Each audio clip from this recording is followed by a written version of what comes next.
He's the man. We both got. We knew the assignment. Today we were both going to wear our Adidas fits.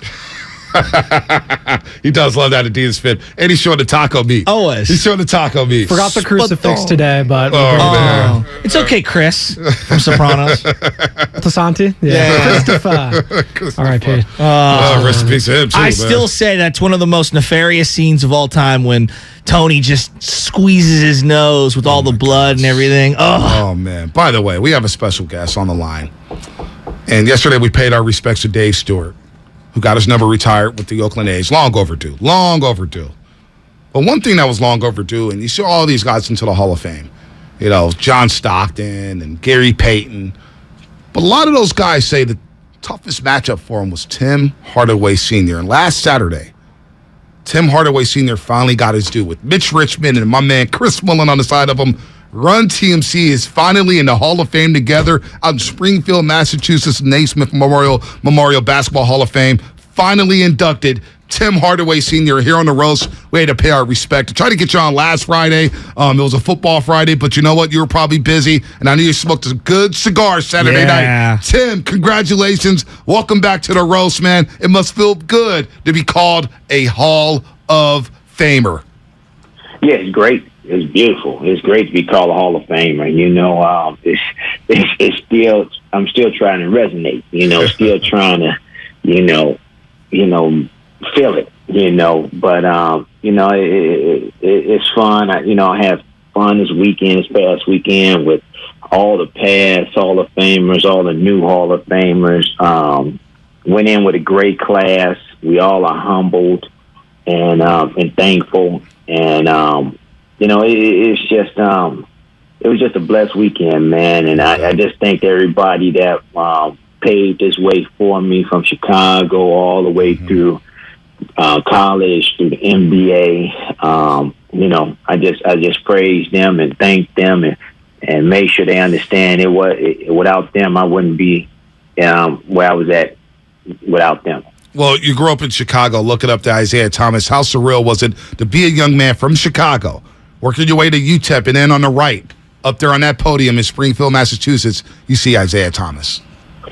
It was great. You know, not only, Isaiah Thomas, I had a young lady up there, and Yolanda Griffin, that we went to high school together and graduated from high school and played at the same time.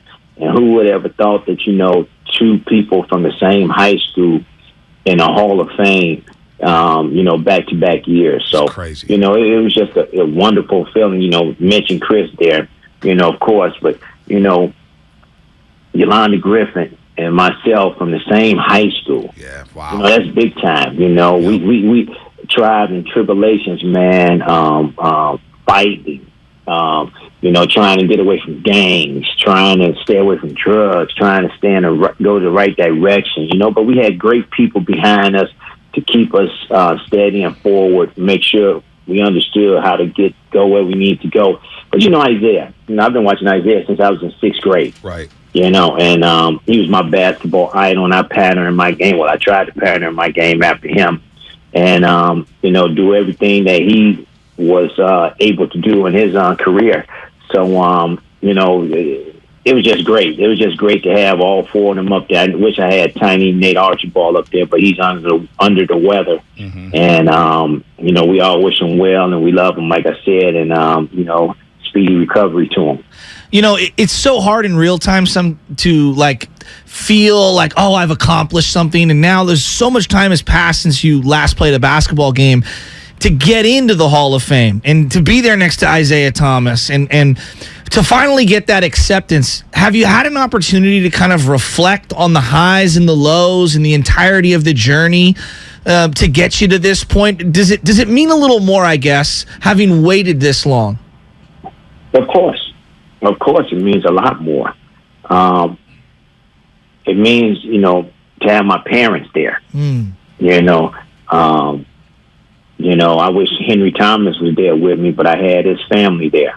You know, my grammar school coach was there. Wow.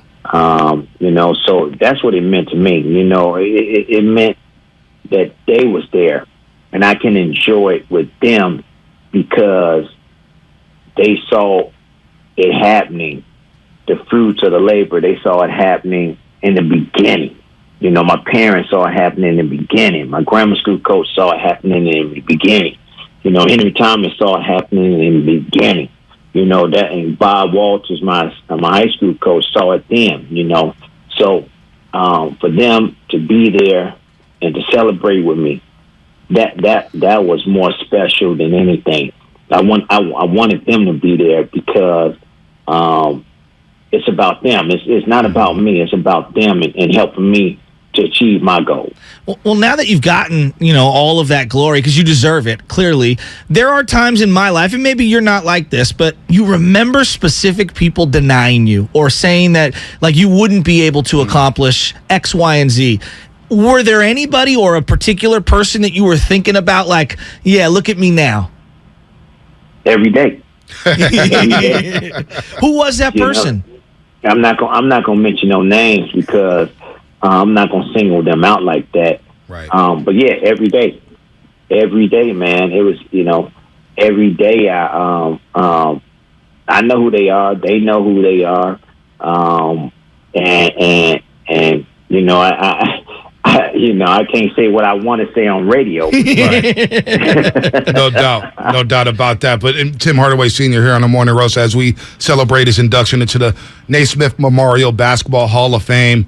Finally, Run TMC. You guys were only together for 2 years, and yet Warrior fans, Bay Area fans, we still rock the Run TMC shirts. It was like you guys were together for a decade.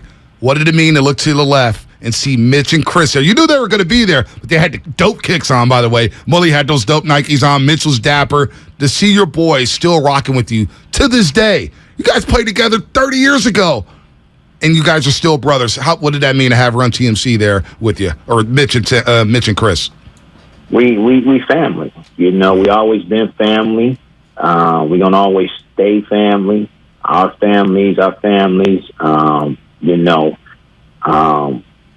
We love each other, and it's genuine. A lot of people say, it's fake, or we don't get together, we don't do this, we don't do this.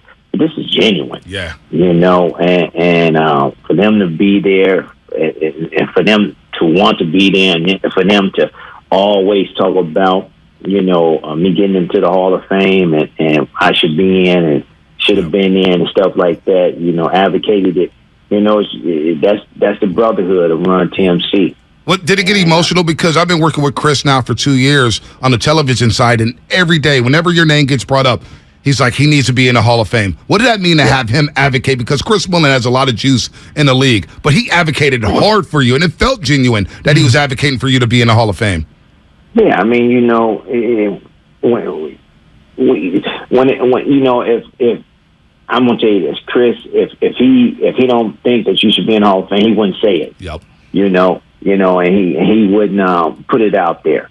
And Chris, if you know Chris is a upstanding person that's going to tell the truth, and that's going to give it to you in the right way, but indirectly. Mm-hmm. So, and you got to understand how he's going to say it. And but he speaks the truth. Mm-hmm. He's not going to lie to nobody. He's not going to sugarcoat anything. He just speaks the truth. And it just meant the world every time Mitch was on TV or wherever. It means the world to me that they was right there, and they supported me, and they wanted this to happen because it should have happened. But it's here now, and we grateful, and we all happy, and we all had a ball. And like I said before, this is genuine, man. Mm-hmm. We are genuine people that love each other and love our families and love each other's families, and we want to excel, and we happy that we all in. But 2 years was too short to play with each other, and it was we affected people around the world. Yep. Around the world, and whenever we go somewhere, it's genuine. People really, you should see them just go bananas, just go crazy when they see us. And I'm like, wow, it's been a long time. Y'all up here are going it's been like 30 years. Yeah, basically. Yeah. It's great. Who's the person that maybe you heard from in the last week or two that kind of blew you away? Okay, I'm sure Pat Riley reached out to you at some level and some of the former Heat players and whatnot, but was there a celebrity or someone within the league who reached out to you and congratulated you and you're like, man, that's pretty cool? Jamie Foxx. What? Willie Beeman? What'd he say? What'd he say? He just said, man, you deserve it. Well worth it. He went on to, you're a bad MF, and I love watch you play, and blah, blah, blah, this, and da-da-da, that. He hit me up and said a few words to me, and I appreciated that. Have you heard from Nelly? That's cool. Yeah, I heard from Nelly. I heard from Nelly. I heard from Pat Riley. Was Pat wearing all white? Say it again. Was Pat wearing all white linen suits? Pat couldn't make it because he had an engagement or something over in Hawaii. He was going to try to fly over for it and then fly right back to Hawaii. But I said, you know what, Pat, that's a lot of flying. Yeah, no doubt. With something with your body and all that stuff with flying in the air, and I said, thank you, but I appreciate you, but you get health as well, and that's what it's about. So, what was the cigar choice that night when you finally saw your jersey hanging up there in Springfield, Massachusetts? What was the cigar you pulled out? You can't really smoke a cigar, but I did. Walking back to the hotel, I did have a nice Cuban. It was real Cohiba, a nice Cohiba that I got about a couple of weeks ago. That I was saying, I'm gonna light this one up because this is real special. So I went outside about 2:30 in the morning, walked around, and just started smoking, and it felt real good. It was nice outside too. Tim, what'd your son say to you? Because I'm sure that he now understands just how difficult it is, obviously, to get into the league, sustain, put together a Hall of Fame resume. Did he have anything interesting to say to you? I'm gonna tell you something, man. You know what? We are a humble family, and my kids understand, and we have a good time, and we are very happy for the accomplishment and everything. But we don't show a lot when we out there. But when we get by ourselves, it's like a ball.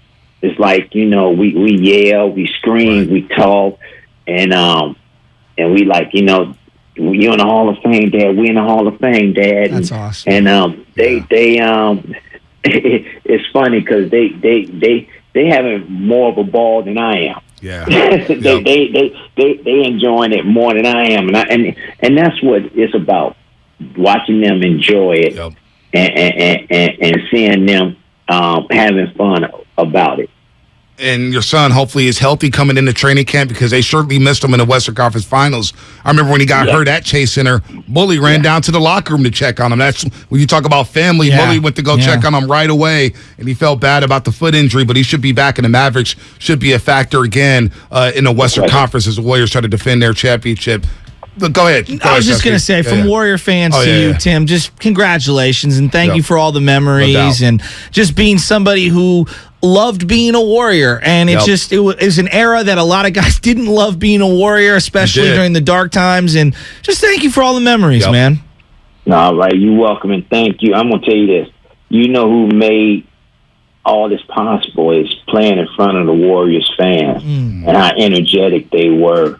Back then, even though we was up and down, they always came out and supported us and with open arms. Yeah. And if we played bad and we didn't go out there and we dogged it, they let us know. But if you gave it your all each and every night, they let you know, and that's what it's about, man. And I appreciate the fans there in the Bay Area, and I thank them.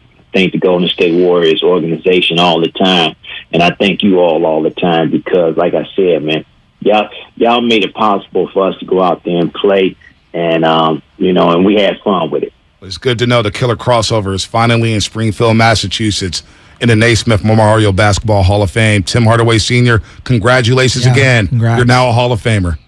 Thank you. Appreciate it. Anytime, Tim legend. Hardaway Sr. Give him that applause, baby. The Hall of Famer, the crossover. He's sitting there with Chris